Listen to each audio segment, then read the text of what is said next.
Welcome to the DJNTV Chill Room Chat, your space to unwind and talk shop. This episode is sponsored by MadeByDJs.com, innovative tools designed specifically by DJs for DJs. DJEventPlanner.com, the industry standard for streamlining your business and booking faster. And DJRequests.com, the easiest way to manage your dance floor's vibe in real time. Support the show by using our Amazon affiliate link at djntv.com/Amazon. Now, let's get into the mix.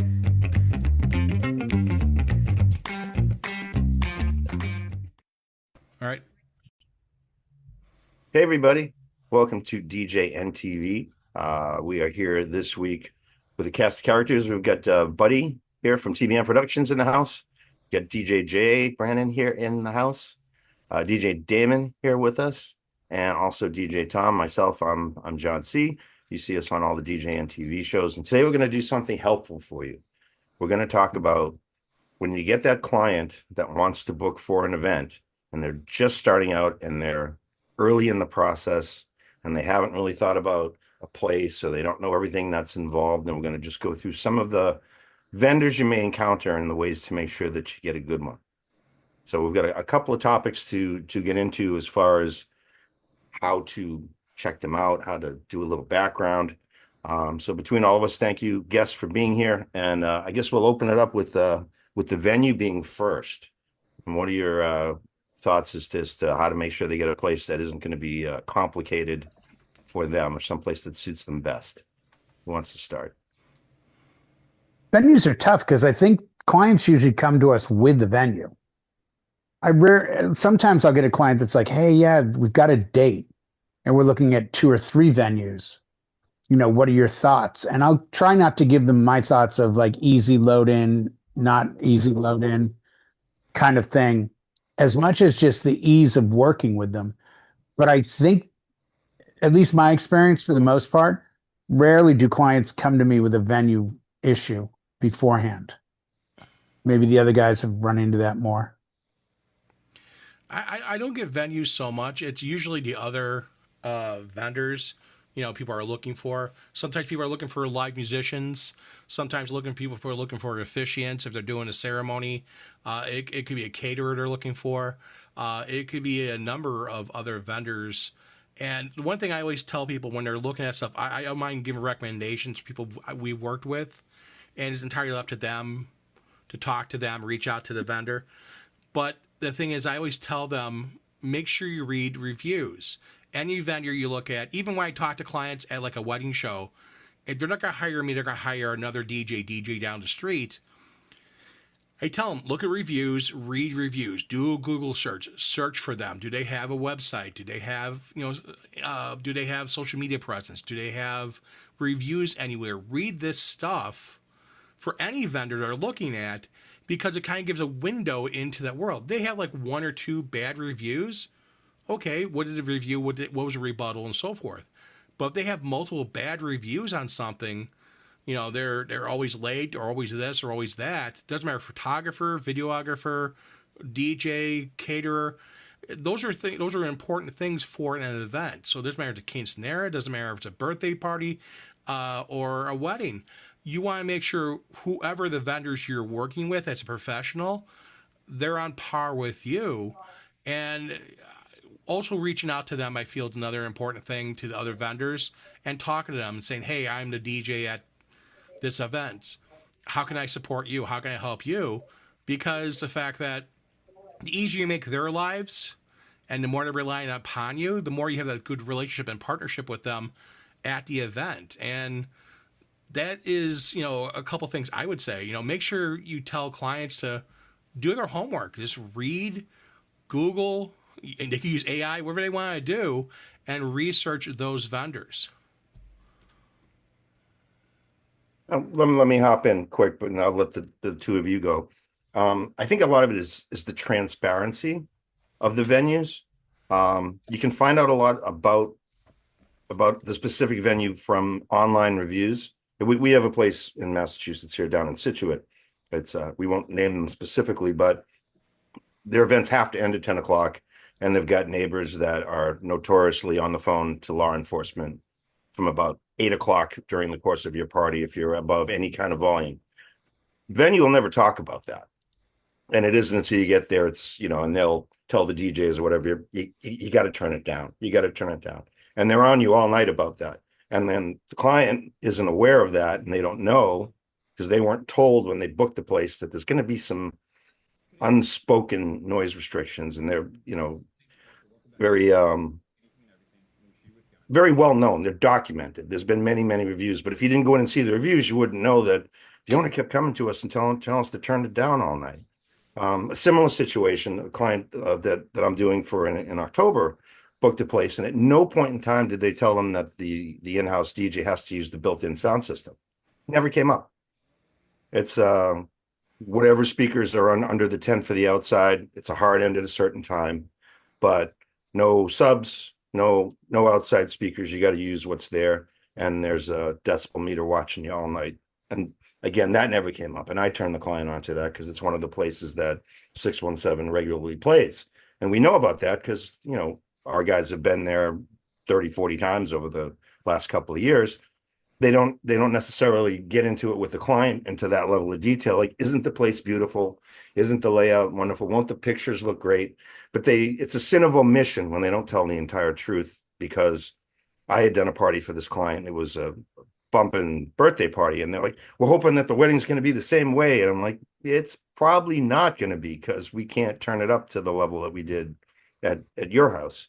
So it's whether or not the venues are being true, and if they're telling all the behind the scenes. And when they come to us, like you say, if they're choosing between a couple of venues, not so much for the easy load in, or I like the staff, or it's 10 minutes closer to me, but more or less, does it serve the day? Does it serve the client? And are they going to get what they want out of it? And that's kind of why I put venues on the list, because it's two different situations I've been in where they didn't get what they paid for. And that could just be a bad reflection on you. It's like the DJ wasn't loud enough. You could barely hear him. It's like, well, the venue had a hand in that. So be aware of that, and look at the online reviews for what clients who have booked the place have said about said venues. Damon or Tom, do you have anything else on venues before we go to the next? Or are you guys No, good? I'm good. No, we're okay on that, John. You okay on that? I think one other thing also on that, the venue, if you got a client coming to you about a venue and they have already booked it and you are very familiar with it, and you feel the venue is not going to support you to make sure it's a successful event, that also may be a thing for you to say, this is not an event for you, and pass the event to someone else. Because if you're handcuffed to a point that you can't do your job properly, or you're going to do your best job, but you feel you can't get the job done correctly, that right there could really make or break the event, and make or break in a review for you on whatever social media or any kind of platform that you have reviews on. Sure. Jay, you've got a lot of stuff that's early ending and noise sensitive. Every single event I do. Are the venues pretty forthcoming with being true about that? If they're outside, they let them know that it's residential and it's a hard 10 o'clock ending. And some of the venues go so far as to have the DJ pre-event sign a deal that says, I won't go over 89 dB. I'll be done before this time. I won't bring subs. I did an event at a venue I've worked a bunch of times, but I just got the Evolve 50s. And they said, no subs. And I said, okay, but are you familiar with this speaker line? I sent them a picture. They go, those are subs. They're sitting on the ground. I go, no, it's actually a new style of speaker. It's called a column array. It's not a sub. And they were like, nope, you can't use them. We will send them back to your vehicle. So I showed up with PRX 615s set to 10 and used those. And it was constant, like, nope, now it's still too loud. I'm like, I'm barely playing though. But most of the venues out here, in defense of what you said, and this is my biggest advice to clients on it, is just double check what you've signed, because they'll eventually look at the paperwork, and in the fine print, it says your DJ can't break 90 dB. Like, most venues out here are starting to do that, or no subs or no this. And I've had clients like you did, John, where it's like, you did a party for them and it raged, and then they want you to do the wedding, and you're like, yeah, that's not going to be the same. No, but if it's hidden in the technical jargon, like not to It put is. 90 dB, that's Greek to, the bride. Well, and that's what I mean by, double check what you, or ask questions. The venue has to disclose what you're signing. If you say, what does this translate to? We have an outdoor venue here that measures 65 dB. They measure it at half a mile away from where the DJ is. There's Okay. nothing going on there, and it's the property line. Well, I've had them come back to me and be like, yeah, you were at 70. I'm like, a half a mile away? But you realize there's zero sound out there. So if they're holding a dB meter up in the air and one of my notes hits it, and I have one on my phone, if we've probably all got it, all you got to do is pick it up Mhm. and start talking in a normal voice. You're at 70. I mean, Yeah, doesn't 60, take much. 70 is conversational. I think this place caps out at 90. So I think I'll be all right. 80, somewhere between 80 and 90. So, But it's not even the 90 or the 80. It's where they're measuring. yeah, that's If probably they're on the dance floor, you're screwed. If they're in the corner, you might be okay. And where they should measure it is outside of the venue, not inside the building. correct. Because it's not 90 in the room, it's 90 at the property line Right. for the Perceivable residents. neighbors, for anybody else that has to live next door to the place. Okay. That's a good recap on what you look for. And again, check the Google reviews. Very, very important not to miss out on that. So where do we want to go next? Do we want to do wedding coordinators, or you want to talk about officiants? How do you land with getting the best of the best when I think it's the relationship they build, and it's the trust with officiants, because they're all over the map out here, and their price range is all over the map. The other thing is, I don't know about you guys, I'd say 80% of my weddings, the officiant is a family friend. yes, there are That- ordained members in the family, it seems to happen. or they get the one-day $50 pass from the county, Right. and they're allowed to sign a wedding certificate. I mean, famously, I've been ordained for 26 years, so I'm the backup. And some of my clients, that pushes them over the edge to hire me when they find out, hey, I'll be there early, and if there's a problem and your cousin doesn't show up. I had a wedding 2 weeks ago, and they said, my grandfather's in the hospital. He's probably not going to make the wedding. Would you mind stepping in? I'm like, no, not at all. And then the grandfather, the day before the wedding, got out of the hospital, so he ended up doing the wedding. But the family was so grateful that I was in a position to step in and help them out like that. Mhm. So if you're a DJ or a venue owner or a coordinator or anything else, get ordained. It's inexpensive and it's forever. Seriously. Just even if you never use it, it's 20, 25 bucks and you can legally sign a wedding certificate. Yeah, for the just in case factors when Or it's is it just for the emergency? Hey, he just got in an accident on the way to the venue. flat, he can't get here. Uh-oh. Keep some basic vows in your paperwork and just go, I'm happy to step in and do this. If you'd like, oh my God, can you? Yes. I just have to run back and forth to the gear to turn the music on.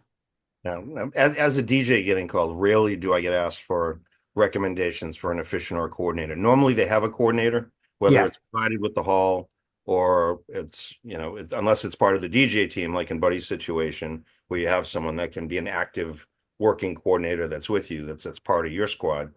How do you find that works out when there's an additional coordinator on top of what Tracy's trying to get done over there? We get that every so often, and basically Tracy just becomes a BFF with that coordinator, and she doesn't have to do all her stuff that she normally does, but she'll help out. She'll help the coordinator out, and the coordinator 9 times out of 10 is very appreciative of it. And that's I think communication is a huge factor in that. Going back to the officiant part, especially Jay, you hit the nail on the head. You see a lot of my brother, cousin, best friend is becoming an officiant and is ordained. They're going to do the ceremony, and you can't Google them. You can't look for them because they're not a business per se. So that's a hard one to try to understand. What we try to do when we talk to an officiant and just try and get a feeling for them, we always ask them, have you done this before? And again, they're a reverend or a priest, whoever, obviously have done it many times. But if they're like, oh no, it's my first one, and I'm doing this because it's my best friend from college or whatever. We always, try and put them out pointers and stuff like that, so that way we get separated from other DJ companies because we want to make them successful because they're a crucial part.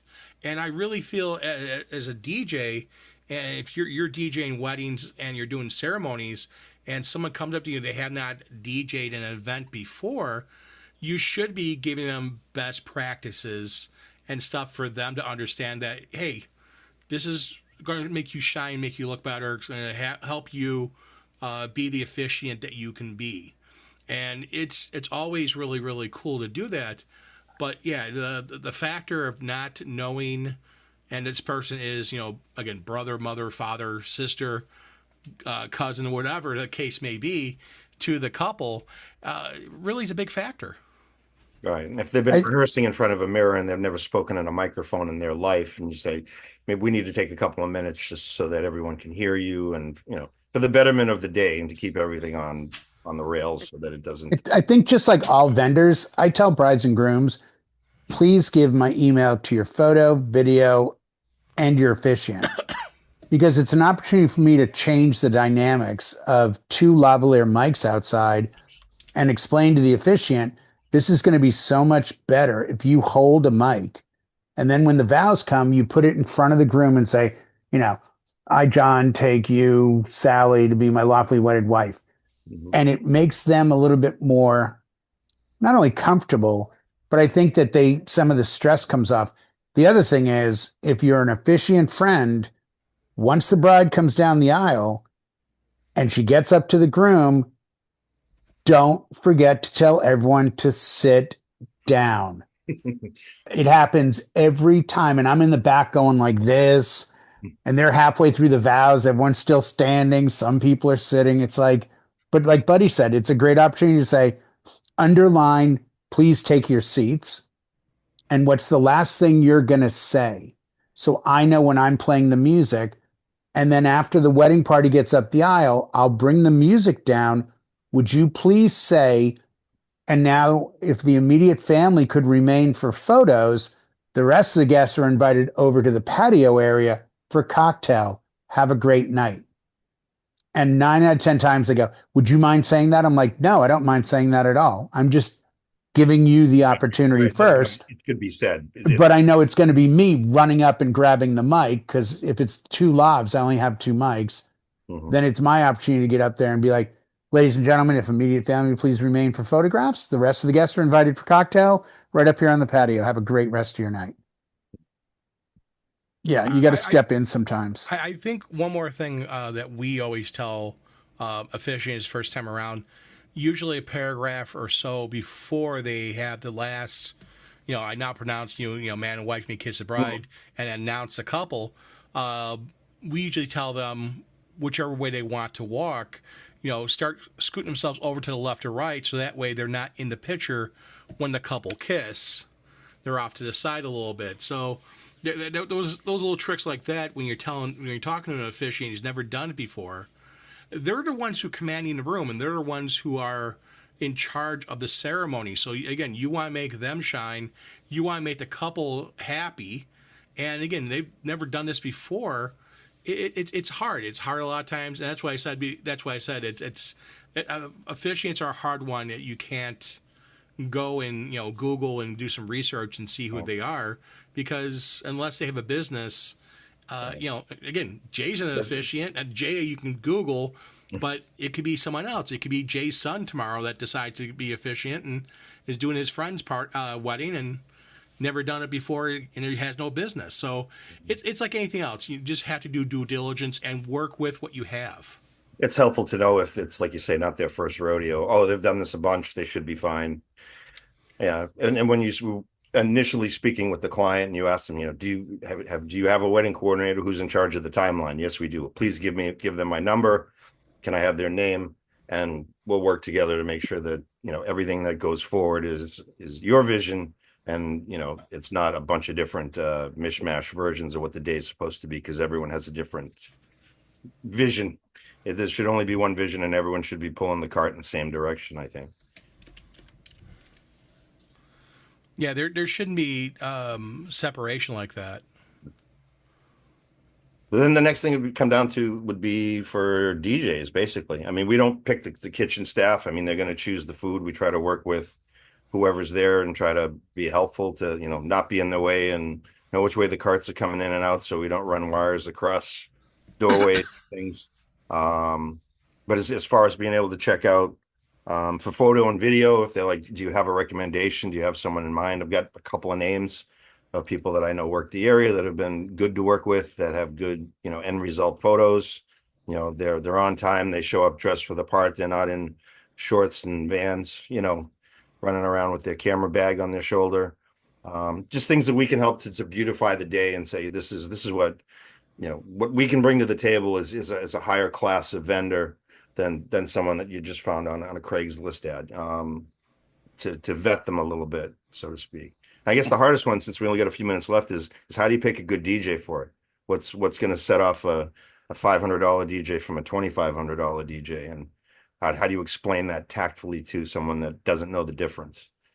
And I think you should think about this question before answering it as, I'm booked that day and you're getting married out of state. Because if it's in your area, it's a much harder answer. But if somebody calls me and says, hey, Jay, you did my sister's wedding. You were amazing. We're getting married on September 4th. Oh, I'm already booked. Well, we're actually not getting married in California. We're getting married in Maine. And we would have flown you out there. But if you're already booked, do you know anyone? And it's always the same. Do you know anyone in the area, or what should we look for? Like, so think about that on your answer. I think it makes it easier. Mm-hmm. Yes. The other thing I feel, if you're talking to a client, and I do this at wedding shows all the time, talk about other vendors that we work with, and they're at the wedding show. But again, I always try to give them knowledge for them to understand that, besides doing research on whoever DJ they want to go with, but also talk to them. Do they fit them? Do they understand what weddings are? Do they understand how to do weddings? Do they do weddings how often? Do they understand how to do a quinceanera? Do they understand how to do any event? And that's the thing, is that some DJs are really good at certain events. Some DJs are okay at it. And you want to make sure that DJ fits exactly not only what you want to have for an event, the vibe, the everything. You want to make sure that they also are going to be, the person to go to, and they're going to satisfy everything you need. They're going to be very thoughtful and walk through everything, and they understand exactly what you envision for that special day. I think pricing is obviously key in all of this. And I've just told people in the past, look, the pricing is going to be all over the map. Think of it like cars. You want a brand new car for your special day. That's going to be more expensive than a 30-year-old clunker that's maybe got some dings and dents in it. You can get that car for $500. And, there's a reason it's $500. DJs tend to be like used cars. They really do. The $500 DJ is not full-time, probably doesn't carry the insurance he needs, or he might. I mean, I'm not going to disparage them, but, you want to go after the best you can afford to get your hands on. And there are DJs that tell love stories. There are DJs that don't. There are DJs that are great at club mixing. There are DJs that aren't. What you want for the day is what you should ask for in the DJ. And if you don't feel that they get your vision of what you need, then that's not the right DJ. But be honest with them. Tell them, you know what? We're huge fans of club music. We go to every festival. Oh, you know what? I don't do a lot of club music. I really do more hip hop and pop and open format. Hey, I appreciate your time. Not the right fit.